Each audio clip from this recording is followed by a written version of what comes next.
So, my name's Sam Sunderland. I race the Dakar Rally and the World Rally Championships for Red Bull Gasgas Factory Racing, and yeah, I was this year's Dakar winner, so hopefully coming into Dakar 23 we can have another good run.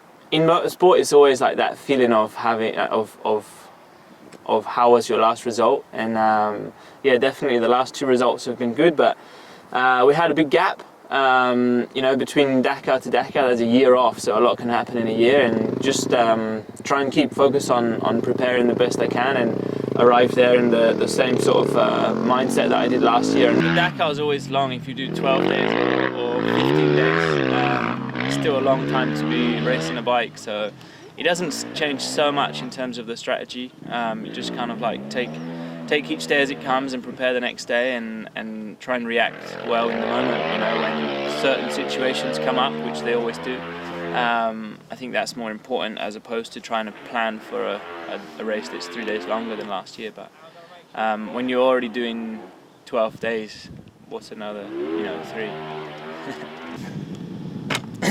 Yes, so it's super exciting that the next Dakar's coming. It's close now, and obviously this is the first time I saw my bike with number 1 on it, and that's something special for me personally, you know, like when I see the number 1 going back on my bike, it's like, yeah, that's like a reminder of the efforts from last Dakar, and something really cool for sure.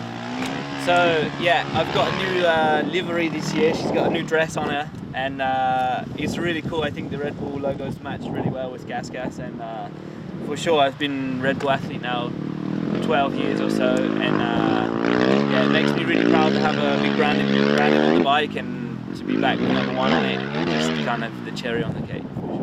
Yeah, so coming into next Dakar we've got a really long one, 15 days, and yeah, 5,000 kilometers of special stage, and I think it's cool, you know. The Dakar is always quite a famous word for it being so tough, the toughest rally raid that we have on the calendar.